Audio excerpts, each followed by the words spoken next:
자, 이제 시립대랑 홍익대 논술 시험이 일주일 정도 앞으로 다가왔습니다.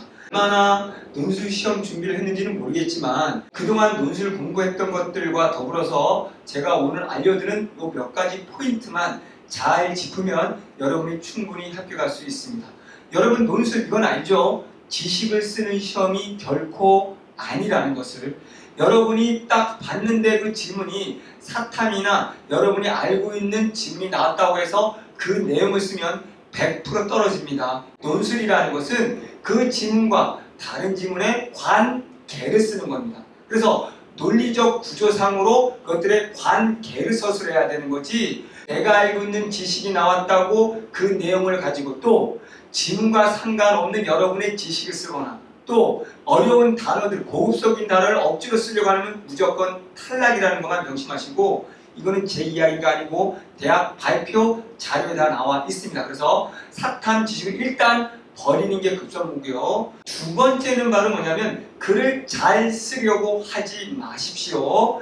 글쓰기 시험이 아니고 정답 찾기 시험입니다. 그렇기 때문에 지문에 있는 핵심어, 독해, 다른 제시문과 관련 속에서 이 단어가 이 제시문과 관련되어 있다라고 하는 단어들만 골라서 그런 단어들을 서로 연결지어서 글을 쓰면 잘 쓴 글이고 합격 답안이지, 그냥 여러분의 생각과 지식을 쓰면 절대 안 된다는 거 명심하시고, 자, 그러면 구체적으로 시립대 합격하는 아주 쉬운 방법 하나 설명해 보겠습니다. 제가 가르치는 방식은 바로 뭐냐면 이미 문제 속에 답이 있다는 겁니다. 그래서 시립대 시험을 보는 친구들 같은 경우는 세 문제가 있는데, 1번 문제가 가를 요약하고 나다라 중에서 가와 대비되는 거 모두 찾아 서술하라, 이런 얘기입니다. 그런데 여기서 중요한 포인트가 요 가 제시문 독해가 제일 어렵다는 거. 그래서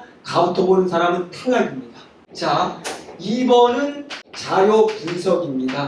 보통 대학들은 이 자료가 제시문과 아주 긴밀하게 관련되어 있는데 이거는 아주 희미하게 20-30% 정도밖에 관련이 없습니다. 세 번째가 제일 중요한데, 그래서 시립대 붙는 비법 3번 문제부터 푸는 겁니다. 3번이 뭐냐면 문제 1에서 두 관점과 여기에 주어진 보기 내용을 연결시켜서 보기와 동일한 관점을 연결시키고 나머지 반대 관점을 비판하는 거예요. 그러면 자, 시립대 합격할 친구들은 가장 쉽고 짧은 게 이 보기입니다.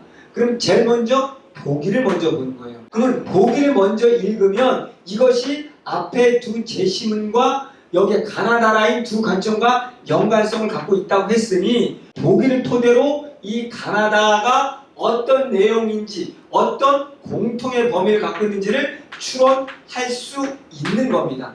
그러면 이 공통의 범위를 추론했으면 이 공통의 범위를 가지고 가가 아닌 나다라 중에서 제일 쉬운 지문부터 보는 거예요. 보기 봤더니 개인과 사회 관련 그 관계성에 대해서 논하고 있네. 근데 봤더니 여기가 그래서 개인과 사회로 생각하고 읽어봤더니 이게 너무 쉽고 교과서 지문이네, 제시문이네, 개인 중심이네 라는 거죠. 그럼 이건 개인이냐 사회냐에서 개인이구나 라고 되는 거죠. 그래서 이제 나중에 또 쉬운 거 읽었더니 얘가 개인 중심이네.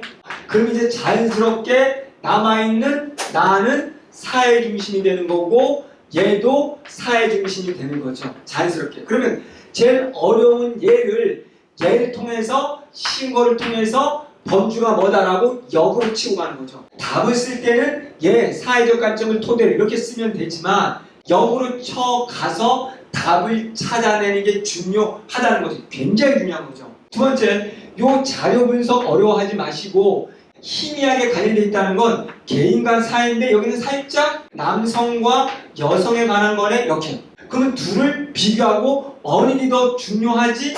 라는 관점으로 간다는 걸 이해하면 됩니다. 살짝 연결되어 있어요. 그럼 이 자료 분석을 할 때는 주어진 조건들을 잘 보고 조건들을 통해서 각각 조건별로 비교하는 능력을 키우면 되거든요.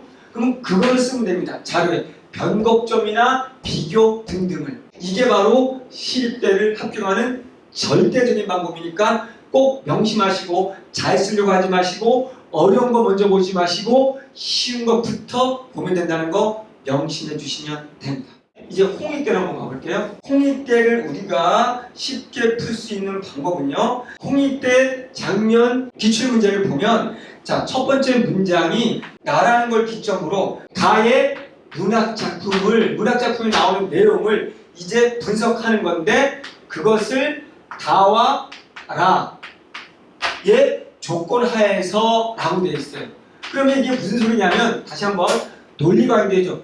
문제 속에 답이 있다는 걸 명심하세요. 문학이 제일 어려워요. 그러니까 역시 문학을 보지 마세요. 나라는 기준, 이 문학 작품을 똑같이 예를 들면 개인과 사회 관점으로 보라는 거구나 라고 한다면 중요한 게 이 문학 작품이 우리가 알고 있는 내용이 나온다고 그 내용 쓰면 바로 떨어진다는 거예요. 그럼 내가 알고 있더라도 기준이 개인과 사회였단 말이에요. 개인과 사회라는 큰 범위를 알려주고 다와 라라는 건 개인과 사회 중에서도 개인에는 능력 중심이냐 사회는 우리가 조직 중심이냐 구조 중심이냐 라는 걸 설명했으면 이걸 가지고 이 문학작품에 나오는 이 개인과 사회를 능력과 구조의 입장에서 편하든 이거를 분석을 하든 하면 된다는 거죠. 그러니까 중요한 포인트는 우리가 알고 있는 문학으로 접근해서는 안 된다는 거예요.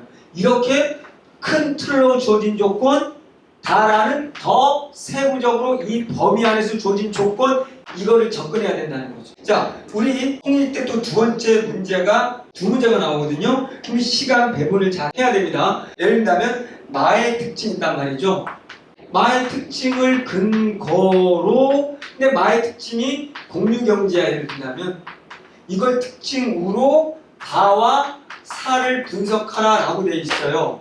그러면 이 두 가지 사례인데 마의 공유경제의 특징이 1, 2, 3이 있단 말이죠. 그러면 공유경제 여러분이 알고 있다고 하면 안 되고 그 생각들은 버리고 1, 2, 3에 나온 내용을 가지고 바와 사. 야, 그럼 바는 1, 2를 갖고 있네. 이 4는 3을 갖고 있겠네. 그럼 바와 4를 독해할 때도 머릿속에는 계속 1, 2, 3 중에 어디에 속하는 내용이지? 라는 걸 생각하면서 독해를 한다는 거예요. 이 제시문이 나왔다고 이 제시문을 그냥 독해하려고 들면 안 된다는 거죠. 여기서 말했던 세부적인 근거들에 해당하는 것들을 찾으면서 독해를 하는 거예요.